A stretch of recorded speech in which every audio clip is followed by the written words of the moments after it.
काळोख, शांतता आणि मग एक आवाज. त्याचं नाव छोटा मावळा, 10 वर्षांचा. आणि आज तो तुम्हाला एक गोष्ट सांगणार आहे. एक अशी गोष्ट जी तुम्ही कधीच विसरणार नाही. या, त्याच्यासोबत या. हे पुणे आहे.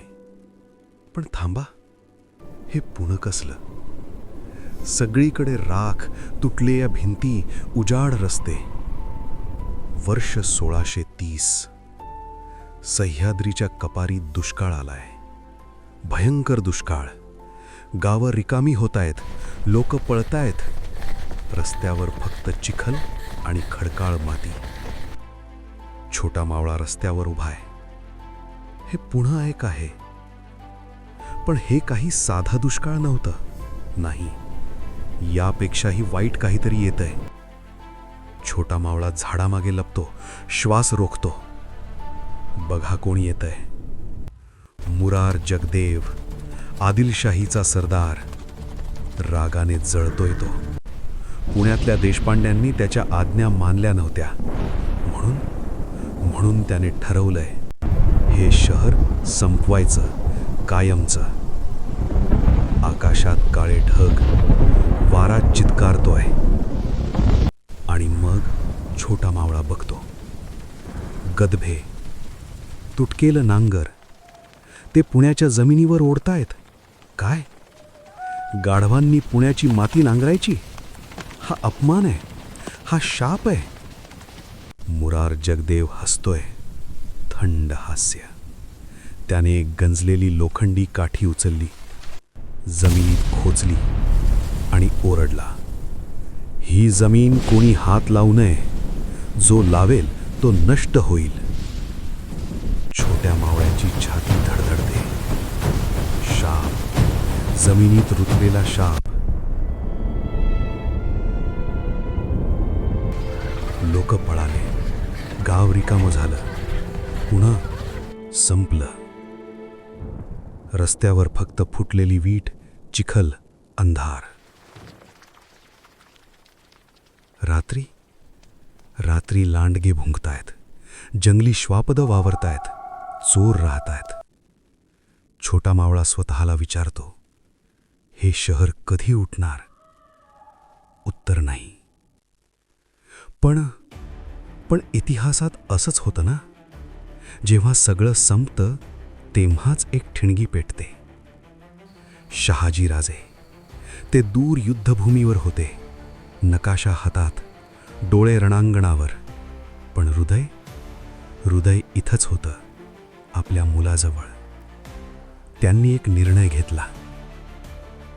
दादोजी कोंडदेव. थांबा, हे नाव लक्षात ठेवा.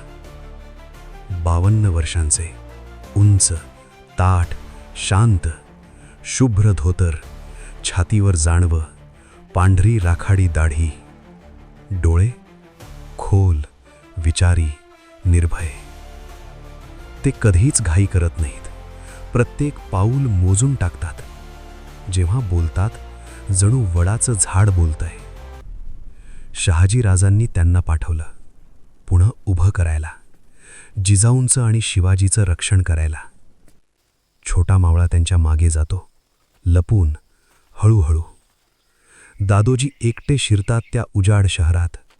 कोणी सैन्य नाही, कोणी तलवार नाही, फक्त एक काठी आणि अचल शांतता. ते थांबतात, ऐकतात. दूर लांडग्यांची भुंकणं, फुटलेल्या विटांवर वारा. दादोजी काही बोलत नाहीत, फक्त पाहतात. मग ते जंगलाकडे वळतात, जिथे घाबरलेली कुटुंब लपली आहेत.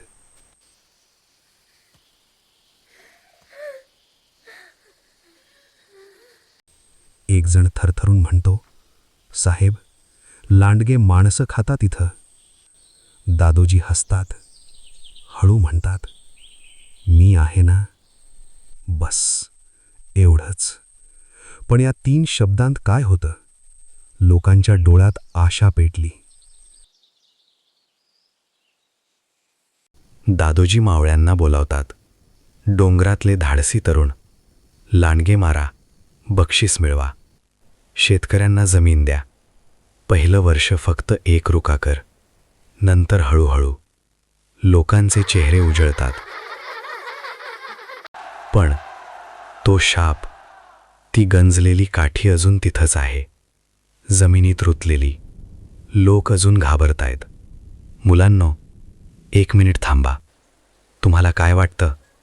दादोजींच्या मनात काय चाललंय? सांगा. बघा, दादोजी एकटेच निघालेत त्या शापित जागेकडे. कोणी बरोबर नाही, एकटे ते पोहोचतात. ती काठी समोर आहे, दगडासारखी उभी, गंजलेली, भयंकर. दादोजी थांबतात. चेहरा स्थिर, फक्त डोळे बारीक झालेत. ते पुढे जातात, काठी पकडतात घट्ट. त्यांच्या बोटांची पेरं पांढरी पडली आहेत. एक झटका, तिर्र, काठी उपटली. दादोजींनी ती हवेत उचलली, लपून बघणाऱ्या सगळ्यांना दाखवली आणि खड्ड्यात भिरकावली. एकही शब्द नाही, फक्त कृती. छोट्या मावळाच्या अंगावर काटा.